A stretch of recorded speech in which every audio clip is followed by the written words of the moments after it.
Alright, welcome. Today we're going to be looking at simplifying expressions and how to use our different properties like commutative, associative, and distributive properties to be able to combine like terms and simplify expressions. So first property we're going to start with is the commutative property of addition and of multiplication. This property is probably one that you're familiar with, but you probably just don't remember the name sometimes. This is the property that allows us to rearrange an expression to simplify it. So for example, if I had 2 plus 3, it's the same thing as saying 3 plus 2. And multiplication, 2 times 3, is the same as saying 3 times 2. Or in algebraic terms, we could say that a plus b is equal to b plus a, or ab is equal to ba. One way I like to remember the name of this property is thinking of the word commute.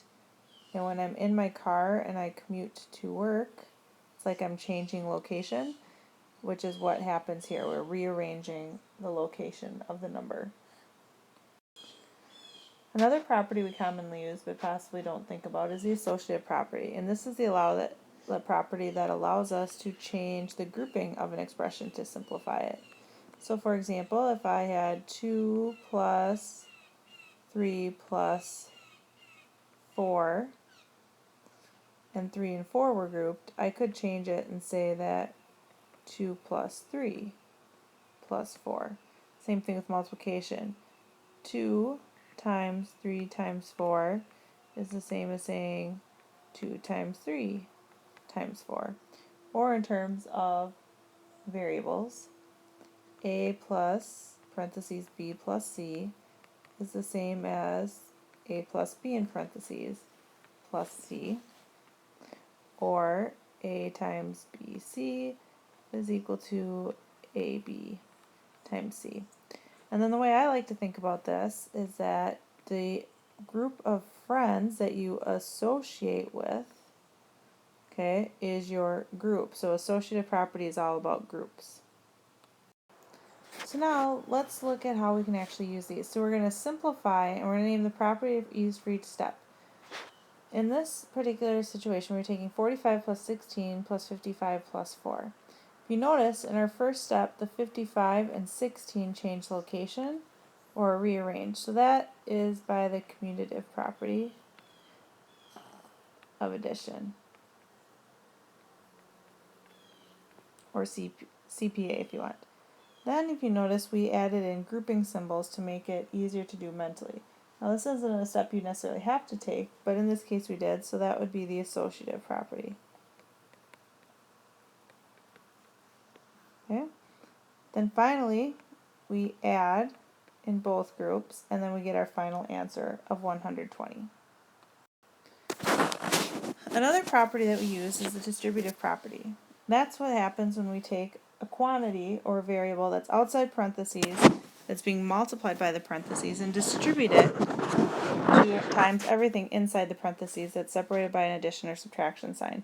So here, if you notice, we have a outside and then we have b plus c inside.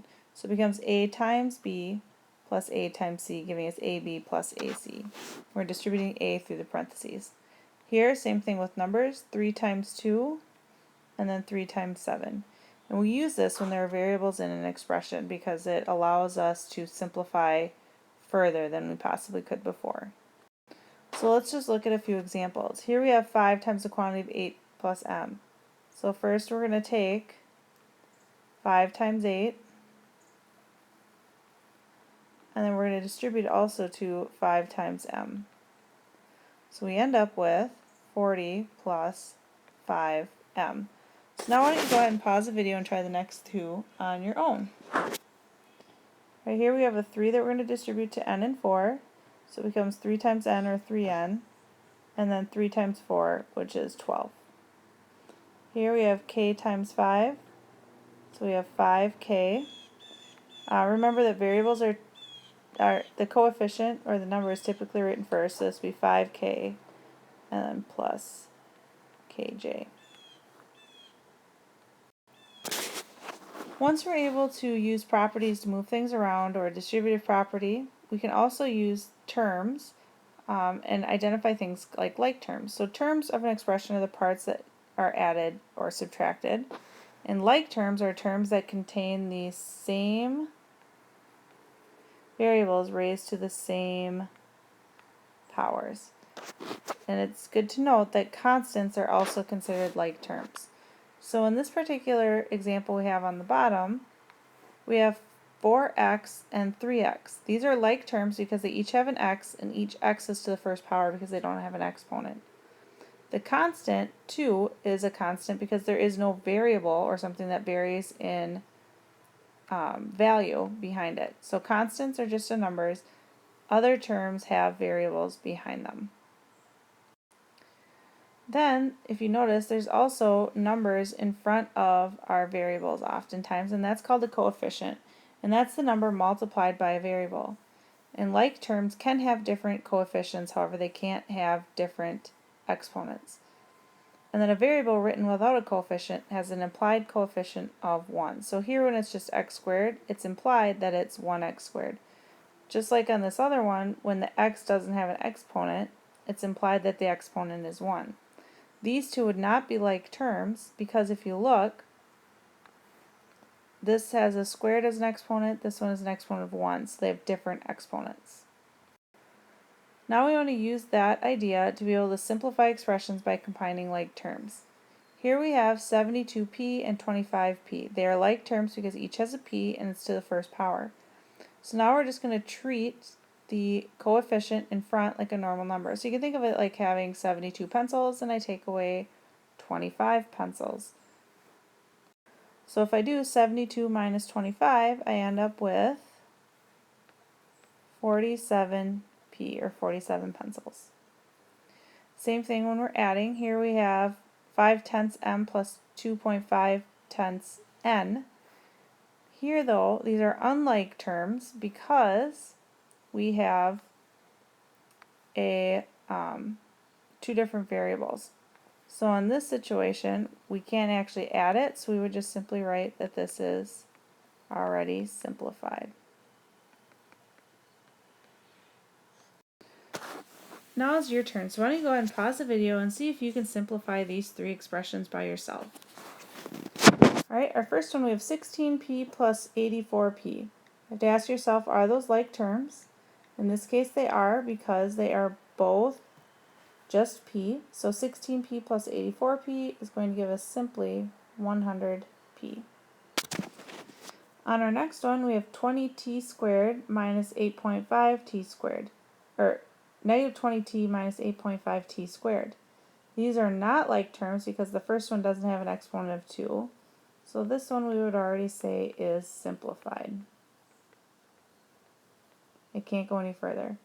And then on our last one we have 3m squared plus m squared. Well, if you remember, an m squared, if there's no number in front of it, implied coefficient of 1. 3 plus 1 is 4, so you get a final answer of 4m squared. So let's look at another example of simplifying an expression using the properties to justify our step. So in our first one here, they take the 4 and they multiply it by 2 and by x, so then this is going to be the distributive property.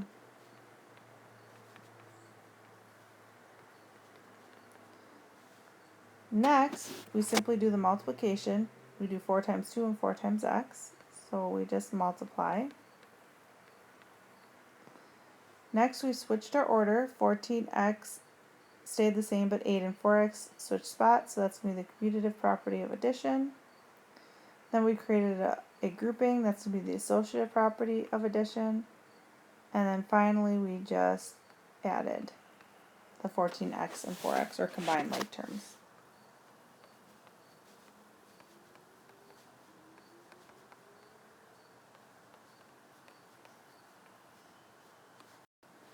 Now why don't you go ahead and pause the video and try this one on your own. Right, so this one's going to be distributive, because we took the 6 and distributed it to everything inside the parentheses. Okay, and then we multiplied, and then we just combined like terms.